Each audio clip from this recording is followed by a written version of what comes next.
So these past couple of weeks, we've been doing a lot of work with multiplying monomials, binomials, polynomials, etc.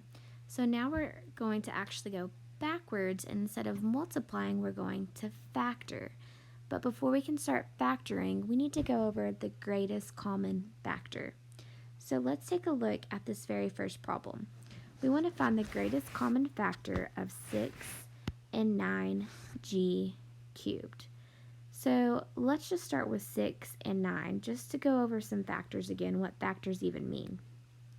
So if I were to look at the factors of 6, the factors are what two numbers would you multiply to get 6. So I know 1 times 6 and 2 times 3. So these are my factors of 6. Now if I were to find the factors of 9, I would do the same thing. I could do 1 times 9 or 3 times 3. So out of all of these possible factors of 6 and 9, I can see that they have a 1 and a 3 in common. So the greatest of these would have to be 3. So my GCF, or greatest common factor, of 6 and 9 is 3. So now we're doing the same thing, but we're going to throw in some variables. So let's go back up here and look at this. I know that out of 6 and 9, the greatest common factor is 3. Now let's look at the variables. So 6 doesn't have any variables at all, and 9 has g cubed as its variable. So because they both do not have the same variable, the g is not a factor of both of them.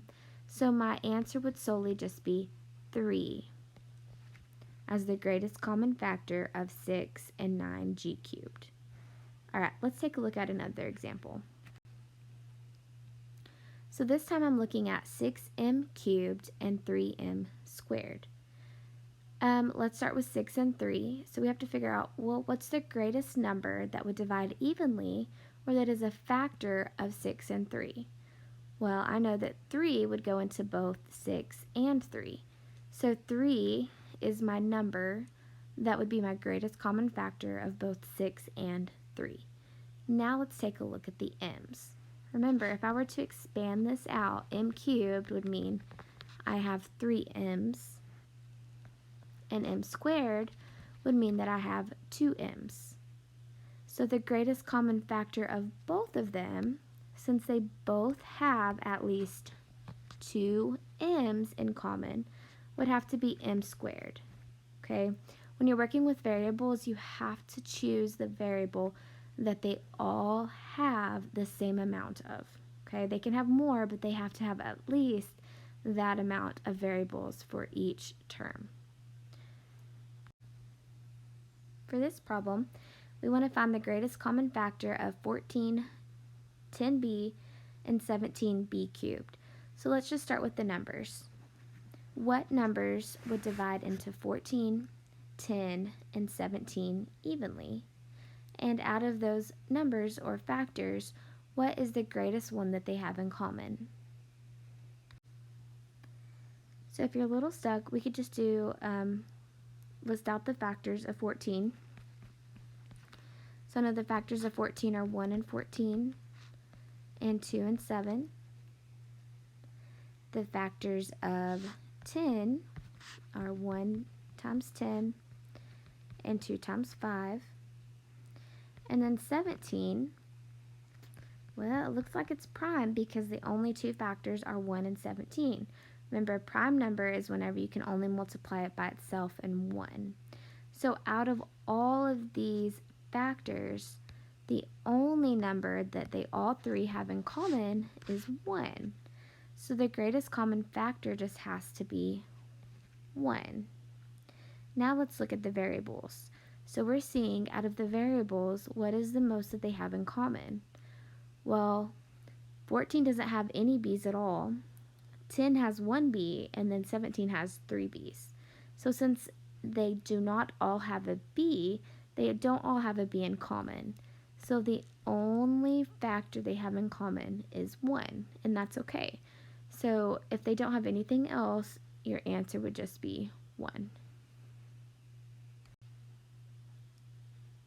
Alright, for this one, we're getting a little bit harder. So we have this polynomial that has 4 different terms, and we want to find the greatest common factor of the polynomial.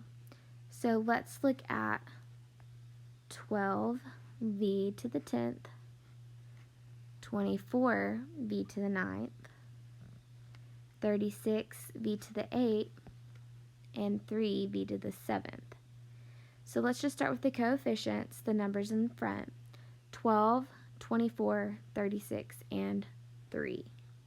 Well, since 3 is the smallest number, and I know that 3 would divide evenly into all of these numbers, 3 has to be the greatest common factor. So 3 would be the greatest common factor of each of these numbers. Now let's look at the variables. So I have v to the 10th, v to the 9th, v to the 8th, and v to the 7th. So remember, if we were to expand these out, this would be 10 v's, 9 v's, 8 v's, and 7 v's. So they all have at least 7 v's in common, because each one of these terms would have at least 7 v's. So my greatest common factor would be 3v to the 7th. Alright, so now let's find the greatest common factor of 36w to the 5th, x to the 6th y, plus 12w squared, plus 24y cubed. So let's start with the coefficients. So I'm going to look at 36, 12, and 24. Okay, so I need to think about what's the greatest factor that would go into all 3 of these numbers. Well, I know they're all divisible by 2, 3, 4, 6, and 12. And the greatest of those factors would have to be 12. So 12 would be my greatest common factor of 36, 12, and 24. Okay, if you need to list out those factors, go ahead and do that so that you can see what all they have in common. Now let's look at the variables. So if I were to expand out this first term, w to the 5th would mean I would have 5 w's, 6 x's,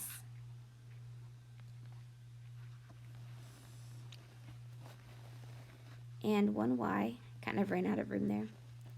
The next term would have 2 w's, and then the last term would have 3 y's.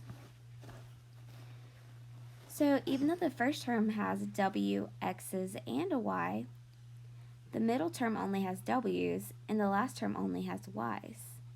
So they do not all 3 have the same variable in common. So there's no common variable that all 3 of those terms share. So in this case, our greatest common factor would just be 12. Alright, last problem. So I need to find the greatest common factor of 45 q to the 3rd, r to the 4th, s to the 3rd, and 15 q squared, r to the 8th, s squared. So let's just start with those coefficients with 45 and 15. Well, if we were to list out the factors, I would find that 15 goes into both 45 and 15 evenly, and 15 would have to be the greatest common factor of both of those numbers. Alright, so now let's look at the variables. Let's go ahead and expand out that first term. So I would have 3 q's, 4 r's, and 3 s's. And then for the next term, I would have 2 q's, 8 r's, and 2 s's. So we have to figure out what amount of variables do they both have. So let's start with the q's. I can see that they both have 2 q's in common. So the greatest common factor for the q's would have to be q. I'll write a better q here.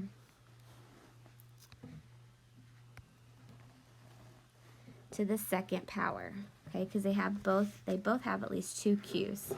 Now let's move to the r's. So I can tell that they both have at least 4 r's in common. So this would have to be r to the 4th.